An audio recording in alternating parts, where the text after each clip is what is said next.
अब ये देखिए लिक्विड लिक्विड सोल्यूशन जो होते हैं, लिक्विड लिक्विड सोल्यूशन जो है, जैसे हम इथेनॉल इन वाटर डाल दिए तो इथेनॉल भी हमारा क्या है, लिक्विड है, वाटर भी हमारा लिक्विड है। तो इस तरह से जैसे एसीटोन डाल दिए, एसीटोन इन ईथर डाल दिए, तो इस तरह का जो सोल्यूशन होगा वो मेरा लिक्विड इन लिक्विड सोल्यूशन कहलाएगा। तो ये जो लिक्विड इन लिक्विड सोल्यूशन है वो दो तरह के होते हैं। एक होता है आइडियल सोल्यूशन, दूसरा होता है नॉन आइडियल सोल्यूशन। एक आइडियल सोल्यूशन कहलाते हैं, एक नॉन आइडियल सोल्यूशन। तो आइडियल सोल्यूशन हम किसको कहते हैं? तो आइडियल सोल्यूशन कहा जाता है कि ideal solution the solution which obey Raoult's law over the entire range of concentration are known as ideal solution. यानी पूरे इंटायर ऑफ कंसंट्रेशन पे अगर वो सोल्यूशन रॉल्स लॉ को ओबे करता है, रॉल्स लॉ को ओबे करता है, तो ऐसे सोल्यूशन जो कि रॉल्स लॉ को ओबे करता हो उसको हम लोग आइडियल सोल्यूशन बोलते हैं। तो इनके तीन कंडीशन हैं, आइडियल सोल्यूशन के तीन कंडीशन है। पहला कंडीशन है कि पी टोटल जो होगा वो P A plus P B के इक्वल होगा, sum of the individual pressure of components 1 and component 2। फिर डेल्टा एच मिक्सिंग जो होगा, मिक्सिंग डेल्टा एच मिक्सिंग वो जीरो होगा। यानी कि इंथैल्पी जो होता है, change in enthalpy during the formation of solution, solution बनाते समय यानी कि मिक्स करते समय उसमें ना हीट का इवोल्यूशन होगा ना हीट का एब्जॉर्बेशन होगा, यानी delta H mix equal to zero. फिर यहाँ पे डेल्टा भी मिक्स इक्वल टू जीरो, यानी कि डेल्टा भी मिक्स यानी change in volume during the formation of solution is zero, यानी कि उसके वॉल्यूम में कोई तरह का परिवर्तन नहीं होगा। यानी 1 लीटर, मान लीजिए कंपोनेंट ए का 1 लीटर को हम कंपोनेंट बी के 2 लीटर में मिक्स करते हैं तो उसमें हमारा जो सॉल्यूशन बनेगा वो 3 लीटर का बनेगा, ना 3 लीटर से कम बनेगा ना 3 लीटर से ज़्यादा। यानी कि इसका मतलब है कि उसमें जब सॉल्यूशन को हम बना रहे हैं तो उस दौरान में हमारा ना वॉल्यूम इंक्रीज करेगा ना वॉल्यूम मेरा डिक्रीज करेगा। तो डेल्टा भी मिक्स इक्वल टू जीरो, ठीक है। For the binary solution A B at the molecular level, इसको मॉलिकुलर लेवल पे हम समझ सकते हैं कि ऐसा क्यों होता है। तो for binary solution A B at molecular level, ideal behavior of the solutions can be explained by the considering the intermolecular attractive interaction between the molecules of A and B, that is A and B, molecules A and molecules B in solution is same as the interaction between AA molecule and BB molecules in the pure form। यानी कि कहने का तात्पर्य ये है कि जो ideal solution का अगर कंसेप्ट हम जानना चाहें मॉलिकुलर लेवल पर, that means inter molecular force of attraction के बेस पे, चूंकि मॉलिक्यूल मॉलिक्यूल के बीच में जो है अट्रैक्टिव फोर्स लगता है, तो जिसको हम मॉलिकुलर अट्रैक्टिव फोर्स कहते हैं, तो उसके बेस पे अगर समझने की कोशिश करें तो उसमें ये बात को याद रखिए कि जो आइडियल सॉल्यूशन होता है, तो आइडियल सॉल्यूशंस में जब हम कंपोनेंट ए को कंपोनेंट बी में जब हम डालते हैं तो मॉलिक्यूल ए और मॉलिक्यूल बी के बीच में जो हमारा इंट्रैक्शन लग रहा है, मतलब कि मॉलिकुलर अट्रैक्टिव फोर्स जो लग रहा है वो सेम होता है, लगभग ऑलमोस्ट सेम होता है या सेम होता है as the interaction between the A molecule and B molecule in the pure form। यानी A जब प्योर फॉर्म में था तो A के बीच में जो इंट्रैक्शन लग रहा था, B जब प्योर फॉर्म में था तो B मॉलिक्यूल के बीच में जो इंट्रैक्शन लग रहा था, ठीक है। और अब जब उसको सॉल्यूशन हम बना रहे हैं, सॉल्यूशन को जब बना रहे हैं तो सॉल्यूशन जब बनाएंगे तो उस दौरान में हमारा जो ए और बी के बीच में जो इंटरेक्शन लगेगा वो सेम होगा, लगभग सेम होगा। यानी कि यहाँ पर क्लियर हम लिखे हैं considering the intermolecular attractive interaction between the molecules A and B, यानी ए मॉलिक्यूल और बी मॉलिक्यूल के बीच में जो होगा in solution is the same as the interaction between the A molecule and B molecule in the pure form. अभी इसका example आप ले सकते हो, तो इसको याद रखना होगा। ये सब एग्जाम्पल एकदम बहुत मोस्ट इंपॉर्टेंट है, एक नंबर के क्वेश्चन में ये सब आते हैं। Solution of N hexane and N heptane, solution of normal hexane and normal heptane. फिर यहाँ पर दूसरा जो है वो ब्रोमोइथेन प्लस क्लोरोइथेन का सॉल्यूशन है। तीसरा जो है बेंजीन प्लस टॉल्विन है। और भी बहुत सारे हैं, तो उसमें हमने 3 एग्जाम्पल आपको दिया है यहाँ पर। Solution of N hexane and N heptane, दूसरा ब्रोमोइथेन एंड क्लोरोइथेन, तीसरा है बेंजीन और टॉल्विन। अब देखिए दूसरा ये नॉन आइडियल सॉल्यूशन के बारे में बोल रहे हैं। नॉन आइडियल सॉल्यूशन क्या है कि when a solution does not obey the Raoult's law over the entire range of concentration then it is called non ideal solution.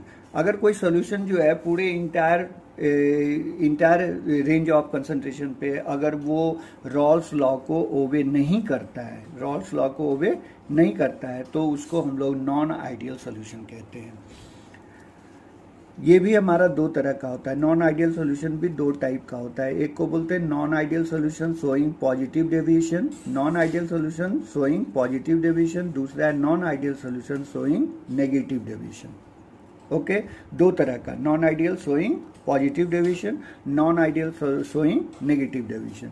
अभी द कॉज क्या है इसका? The cause for this deviation lie in the nature of interaction at the molecular level. यानी कि वही बात हो गई कि जो कि हमने अभी आपको आइडियल सॉल्यूशन में बताया था कि इंटरमॉलिक्यूलर जो फोर्स ऑफ अट्रैक्शन जो एक्ट करते हैं ए मॉलिक्यूल और बी मॉलिक्यूल के बीच में, वो किस तरह का है in comparison to the A molecules and B molecules. Okay, तो पहले हम देखना चाहेंगे यहाँ पर कि non ideal solution showing the positive deviation. Positive deviation के बारे में अगर देखें यहाँ पर, तो एक बाइनरी सॉल्यूशन हम ले रहे हैं ए बी, जिसमें सॉल्वेंट ए है और सॉल्यूट बी है। अगर इन केस ऑफ पॉजिटिव डेविएशन में जब आप ग्राफ खींचने की कोशिश करोगे, वही vapour pressure versus mole fraction, तो यहाँ पर x1 इक्वल टू 1 है, x2 इक्वल टू 0 है, x1 equal to 1, x2 equal to 0, और यहाँ पर x1 इक्वल टू 0 हो गया है, यानी x1 का मान यहाँ 1 है, यहाँ पर 0 है, यहाँ x2 0 है, यहाँ पर x2 1 है। तो प्योर फॉर्म में यहाँ 1 है तो उसका वेपर प्रेशर लिखेंगे P1 नॉट, यहाँ पर प्योर फॉर्म में 2 है तो उसका वेपर प्रेशर लिखेंगे P2 नॉट। अब अगर वो रॉल्स लॉ को फॉलो किया होता तो बिल्कुल यहाँ से लेके यहाँ तक का जो ग्राफ होता है ये बिल्कुल स्ट्रेट होता है, यहाँ से यहाँ तक भी बिल्कुल स्ट्रेट होता है, फिर यहाँ से लेके यहाँ तक भी बिल्कुल स्ट्रेट होता है, लेकिन ऐसा नहीं हो रहा है। यहाँ पर देखिए ये जो है पॉजिटिव डेविएशन वाला केस लेंगे तो उसमें देखिए ये कुछ ऊपर से जा रहा है, पी टोटल का ग्राफ जो है इससे ऊपर से होके जा रहा है, फिर P1 का ग्राफ भी जो है वो भी ऊपर से जा रहा है, फिर यहाँ P2 का ग्राफ भी देख रहे हैं तो वो भी कुछ ऊपर से जा रहा है। तो सारे के सारे ऐसे पॉजिटिव डेविएशन में ऊपर से ग्राफ जाएगा इस तरह का। और इसमें अगर इंटरमॉलिक्यूलर फोर्स ऑफ अट्रैक्शन पे बात करें तो यहाँ पर ए और बी के बीच में जो इंट्रैक्शन लगता है वह are weaker than those between A and B molecular interaction. यानी कि पॉजिटिव डेविएशन वाले सॉल्यूशन में हमको याद रखना होगा कि ए के बीच में जो इंटरमॉलिक्यूलर फोर्स ऑफ अट्रैक्शन लग रहा है और बी मॉलिक्यूल के बीच में जो इंटरमॉलिक्यूलर फोर्स ऑफ अट्रैक्शन लग रहा है, जब हम ए और बी को मिला के सॉल्यूशन बनाएंगे तो ए और बी के बीच में जो इंटरमॉलिक्यूलर फोर्स ऑफ अट्रैक्शन लगेगा वो उन फोर्सेस के कंपेरिजन में वीकर होगा। A B interaction are weaker, A और बी मॉलिक्यूल के बीच में जो इंट्रैक्शन होगा वो वीकर होता है than those between A and B interaction, याद रखने का। ओके,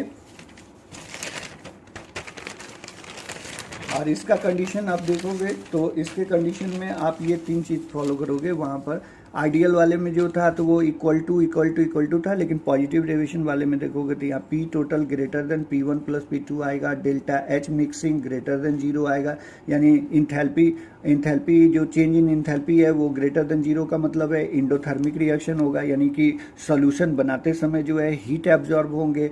फिर तीसरा जो वॉल्यूम है mixing, delta V mixing, change in volume जो है मिक्सिंग करने पर सॉल्यूशन बनाते समय ग्रेटर देन 0, यानी वॉल्यूम उसका इंक्रीज होगा, यानी कि 1 लीटर ए को जब 2 लीटर बी में मिक्स करोगे तो सॉल्यूशन जो तैयार होगा वो 3 लीटर से ज़्यादा होगा, 3 लीटर से ज़्यादा प्राप्त होगा। इसका एग्जाम्पल है जैसे यहाँ पे इथेनॉल इथेनॉल ले रहे हैं, इथेनॉल सॉल्वेंट प्लस यहाँ पर ले रहे हैं एसीटोन, इथेनॉल और एसीटोन का यहाँ पर हम एक सॉल्यूशन ले रहे हैं। तो जब इन प्योर इथेनॉल में मॉलिक्यूल्स आर हाइड्रोजन बॉन्डेड, जैसा कि तुम लोग जानते हुए इथेनॉल में हाइड्रोजन बॉन्डिंग बनता है, हाइड्रोजन बॉन्डिंग, तो इस वजह से जो है इंटरमॉलिक्यूलर फोर्स जो होते हैं उसके वो स्ट्रॉन्गर होते हैं इन इथेनॉल।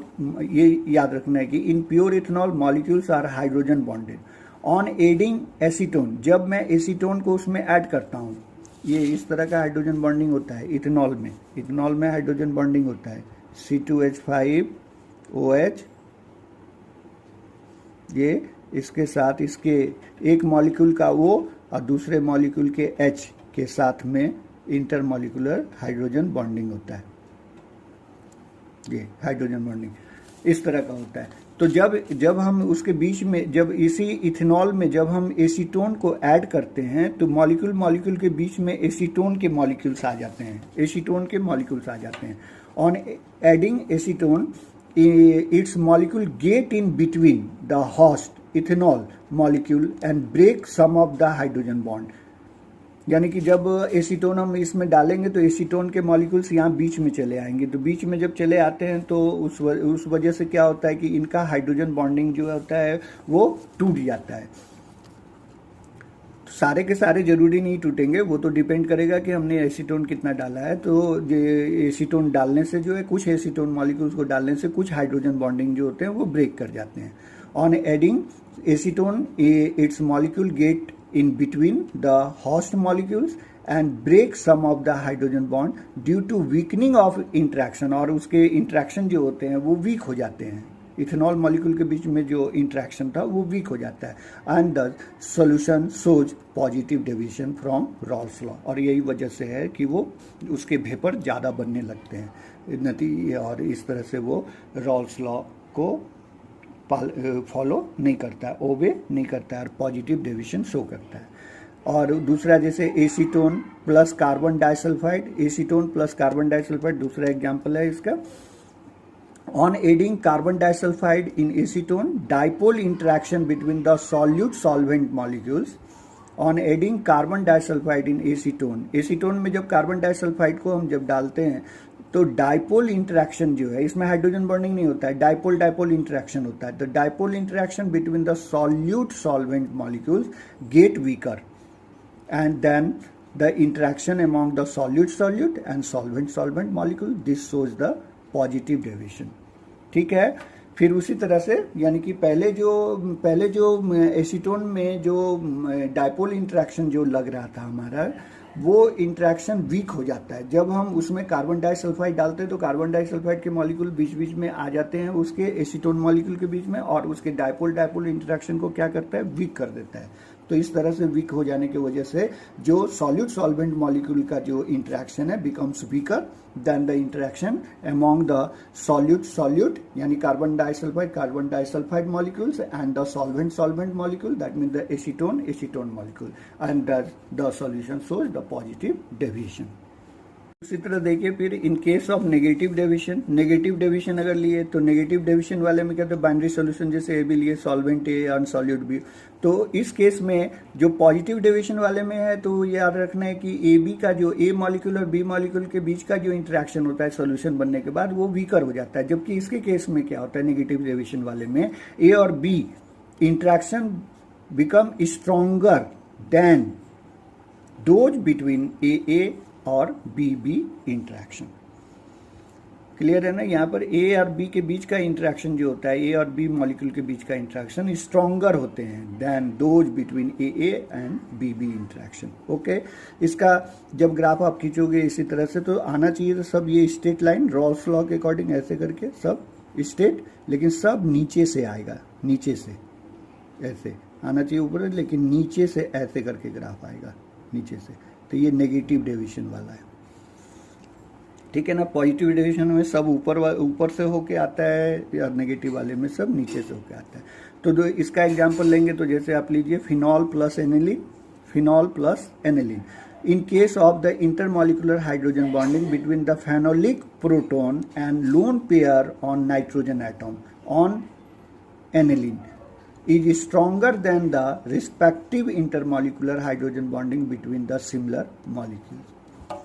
यानी कि जब फिनॉल और एनिलीन के बीच जब हम उसको सॉल्यूशन बनाते हैं तो क्या होता है, फिनॉल का ये जो हमारा देख रहे हैं कि ये पर जो फेनोलिक जो प्रोटोन है, फिनॉल, ये फिनॉल है मेरा, तो फिनॉल का जो प्रोटोनिक ये जो फेनोलिक जो प्रोटोन है और ये जो एनिलीन है, ये बेंजीनिक में NH2 जुड़ा हुआ रहता है, तो इसका जो नाइट्रोजन है having the lone pair of electron, इनके बीच में स्ट्रॉन्गर हाइड्रोजन बॉन्डिंग, पहले के रिस्पेक्ट में ज़्यादा स्ट्रॉन्गर हाइड्रोजन बॉन्डिंग बन जाता है। ये मॉलिक्यूल के बीच में पहले के अपेक्षा ज़्यादा स्ट्रॉन्गर वो इंट्रैक्शन हो जाता है और इस वजह से जो है वो नेगेटिव डेविएशन को शो, यानी उसके वेपर ज़्यादा नहीं बन पाते हैं।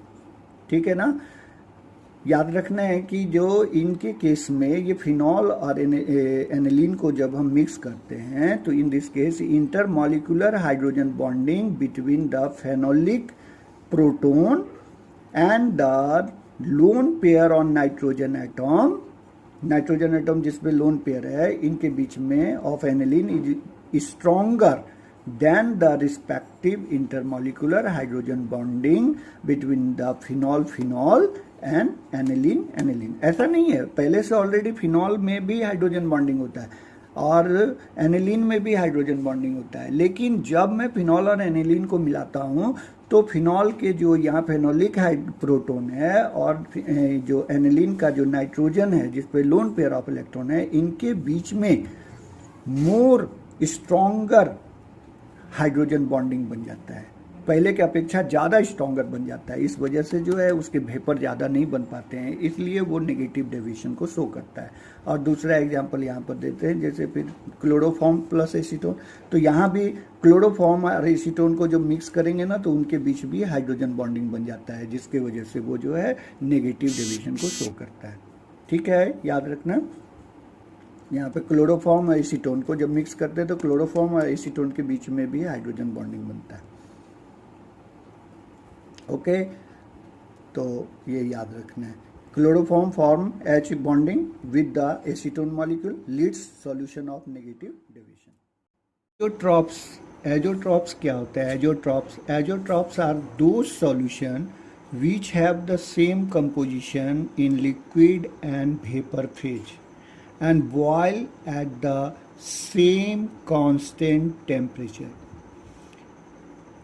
एजोट्रॉप एक ऐसे सॉल्यूशंस को हम कहते हैं जिस सॉल्यूशन में उसका जो कंपोनेंट्स है, उसका सॉल्यूशन में जो कंपोजिशन होता है वही उसके वेपर फेज में भी कंपोजिशन होते हैं और वो एक कांस्टेंट टेम्परेचर पे बॉयल करता है।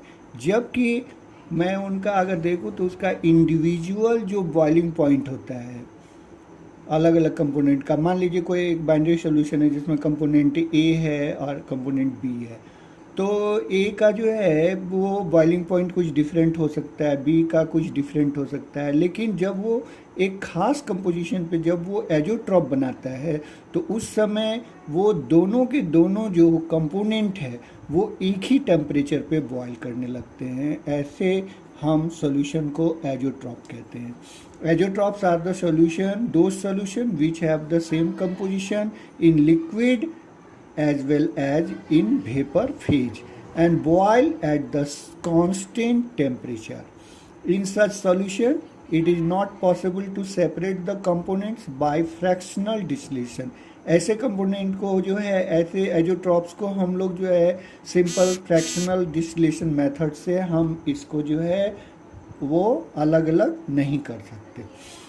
There are two types of azeotrope. Azeotropes जो है दो टाइप का होता है, एक मिनिमम बॉइलिंग एजोट्रॉप होता है और एक मैक्सिमम बॉइलिंग एजोट्रॉप होता है।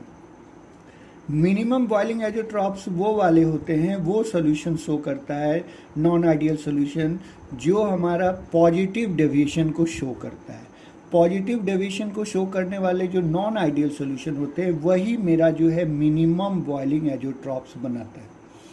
The mixture of the two liquid whose boiling point is less than either of the two pure component। और इस केस में जो मिक्सचर का जो बॉइलिंग पॉइंट होता है वो उन दोनों कंपोनेंट, जिस कंपोनेंट का वो सॉल्यूशन है उन दोनों कंपोनेंट के बॉइलिंग पॉइंट से लेस होता है।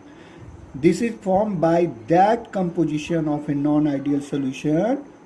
दिस इज फॉर्म, ये बनता है केवल किससे बनता है, केवल उसी से बनता है जो कि नॉन आइडियल सोल्यूशन है, showing positive deviation for which vapour pressure is maximum, जिसका वेपर प्रेशर मैक्सिमम होता है इसलिए उसके बॉइलिंग पॉइंट मिनिमम होते हैं।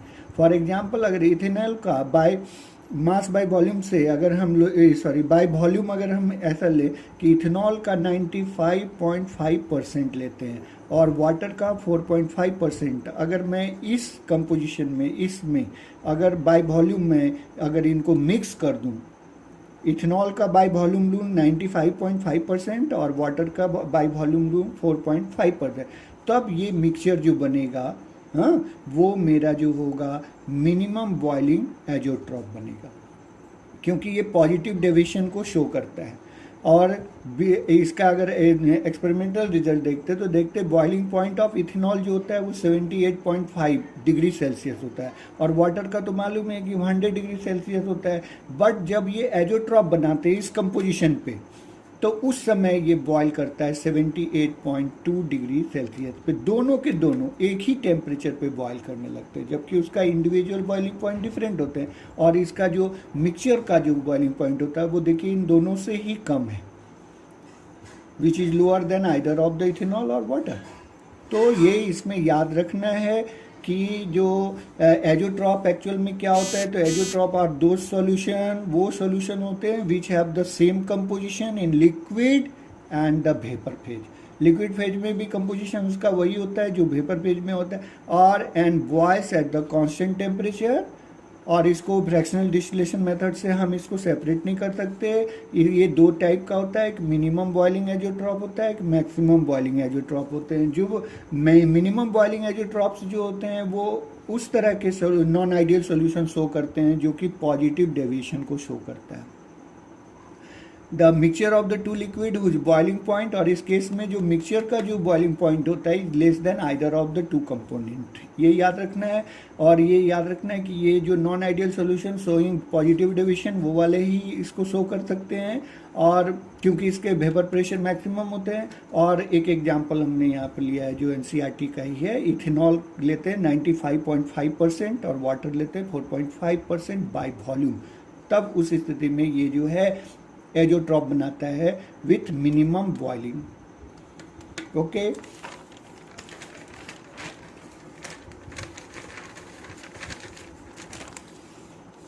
और इस तरह से ग्राफ अगर उसका देखना चाहें तो इस तरह के ग्राफ होते हैं। ऐसा यहाँ पर ए कंपोनेंट और बी कंपोनेंट का x equal to 1 x B equal to 0 लेते हैं, x equal to 1 x B, तो ये लिक्विड कंपोजिशन का है ग्राफ, ये वेपर कंपोजिशन का है ये ग्राफ, और ये फिर लिक्विड का हो गया, ये वेपर का हो गया।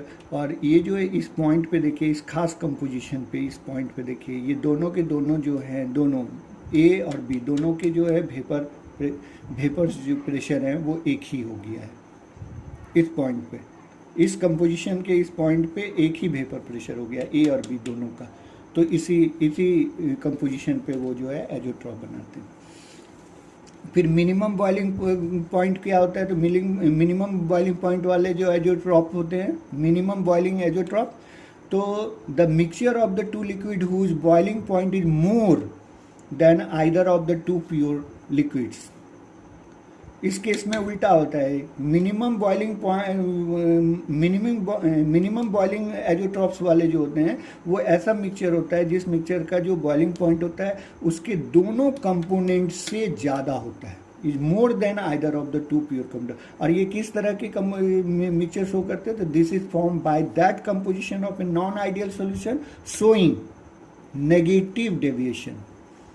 याद रखना है, इसमें हमारा जो मिक्सचर का बॉइलिंग पॉइंट होगा वो दोनों ही कंपोनेंट से जो है ज़्यादा होता है, और ये this is form by that composition of a non ideal solution showing negative deviation, for which जिसका वेपर प्रेशर इज मिनिमम, इसका वेपर प्रेशर मिनिमम होता है, इस वजह से इसको ज़्यादा टेम्परेचर तक हीट करना पड़ता है, इसलिए इसका बॉइलिंग पॉइंट दोनों ही कंपोनेंट से ज़्यादा होता है। इसका एग्जांपल है बाय वॉल्यूम HNO3 हम लेते हैं 68% और वाटर लेते हैं 32%, तो ये मिनिमम बॉइलिंग एजोट्रॉप बनाता है।